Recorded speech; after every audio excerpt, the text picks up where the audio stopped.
সম্প্রতি অনলাইন ভিত্তিক YouTube channel ফ্লাশটক বিডির বিরুদ্ধে কুরুচিপূর্ণ এবং অশ্লীল অনুষ্ঠান আয়োজনের অভিযোগ উঠেছে। এর কারণে ওই চ্যানেল ও উপস্থাপিকার বিরুদ্ধে অশ্লীল কন্টেন্ট নির্মাণ, রাষ্ট্রের আইন নীতিমালা ভঙ্গের অভিযোগে লিগ্যাল নোটিশ পাঠানো হয়েছে।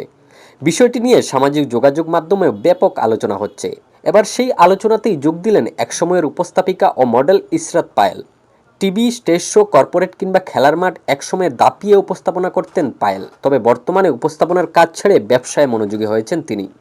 এরই মধ্যে সম্প্রতি এক সাক্ষাৎকারে এই মডেল বলেন, আমরা যখন উপস্থাপনা করতাম তখন এটা একটা শিল্প ছিল, তবে এখনকার সময় সেটা আর নেই। এখনকার সময়ে কিছু উপস্থাপকের টার্গেটই তাকে অনুষ্ঠানে এনে অতিথিকে হেয় করা, সেটা করতে পারলেই যেন সে সার্থক। উল্টোপাল্টা প্রশ্ন করবে, বিব্রতিকর পরিস্থিতিতে ফেলবে, এটা কোনো উপস্থাপনা হতে পারে?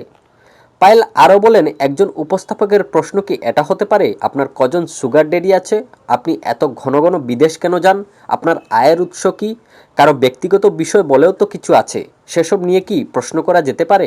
এই মডেল বলেন, এই প্রশ্নগুলো যারা করছেন তারা কিন্তু মিডিয়ার মানুষ, যার কারণে মানুষও ভাবছেন মিডিয়ার লোক হয়তো 2 নম্বর, মিডিয়ার মানুষ মানেই খারাপ। এই দায়গুলো কিন্তু সেই উপস্থাপকদেরই। ইশরাত জানান, মিডিয়ার কিছু মানুষের এমন দৃষ্টিভঙ্গি, কর্মকাণ্ডের কারণেই ছবি ছেড়ে দিয়েছেন তিনি। বর্তমানে ব্যবসায় মনোযোগী হয়েছেন। আগে উপস্থাপনা শিল্প বলে গণ্য হলেও এখন তা সার্কাসের মতো হয়ে গেছে উল্লেখ করে ইশরাত পায়েল বলেন, মিডিয়াতে আগে আমরা যেভাবে উপস্থাপনার কাজ করতাম এখন সেটা সার্কাস বা যাত্রাপালায় পরিণত করেছে কিছু উপস্থাপক।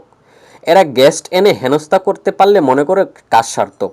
এর সঙ্গে যুক্ত হয়েছে ভিউ ব্যবসা। কিন্তু এসবের উল্টোটাই হচ্ছে। এইসব কারণে ধীরে ধীরে সরে গিয়ে ব্যবসায় যুক্ত হয়েছি।